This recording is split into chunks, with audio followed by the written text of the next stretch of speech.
Claude Villeneuve, on vient d'entendre le maire Marchand qui est au degré zéro de la chaleur. Mme Smith qui permet de jouer le coude élevé un petit peu. Vous en gardez quel souvenir de Mme Guilbeault? Bien, je pense que c'est un passage qui va avoir laissé des traces, hein, manifestement, dans les relations qu'elle aura réussi ou pas réussi à nouer avec différents acteurs. Puis c'est ça, quand une personnalité comme celle-là s'en va, bien, il y a du monde qui sont contents.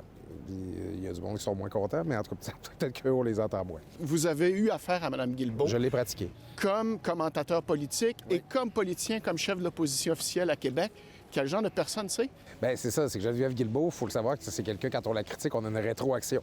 Autant comme chroniqueur, mais moi, j'appréciais ça comme chroniqueur des ministres qui nous appelaient pour nous dire ce qu'ils pensaient de notre chronique. Là. Geneviève Guilbeault, elle se privait pas de le faire. Puis comme politicien, bien, c'est certain, moi, je l'ai critiqué, Mme Guilbeault, en disant que c'était la pire ministre que la capitale nationale avait eue.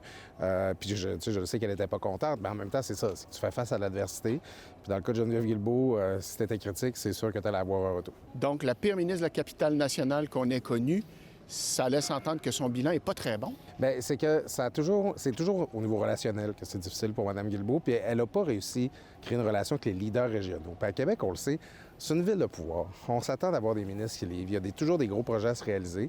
Puis avec Geneviève Guilbeault, c'est toujours le sentiment que il y a quelque chose qui n'est pas arrivé. Elle s'est très bien occupée de sa circonscription de Louisburg, ça, j'en remets pas en doute. Mais au niveau régional, on a toujours le sentiment qu'il fallait qu'elle se pile sur le cœur pour faire avancer les dossiers, puis c'est sûr que ça crée de la frustration.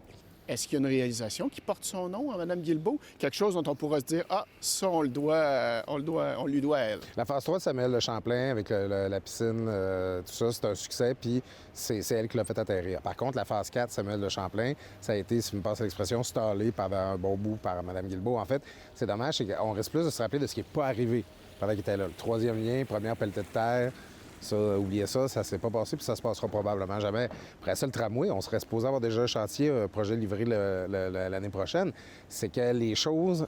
Geneviève Guilbeault n'a pas réussi à faire arriver les affaires dans la région de Québec. Dans 9 mois, la région de Québec va devoir reporter au pouvoir la CAQ ou changer complètement. Qu'est-ce que l'action de Geneviève Guilbeault va avoir comme impact sur le choix? J'ai une crainte que les dossiers de Québec soient un peu vus comme toxiques durant la prochaine campagne. Comme le troisième lien, quand on sait le mal que ça a fait à l'actuel gouvernement. Comme le tramway, on trouve qu'on en a assez parlé. J'ai peur que ce soit difficile pour Québec de positionner ces enjeux parce que les politiciens vont vouloir s'éloigner de ces enjeux-là qui sont complexes. Je pense que Mme Guilbeault a contribué à rajouter une bonne dose de complexité à ça. Merci beaucoup, M. Villeneuve. C'est moi qui vous remercie.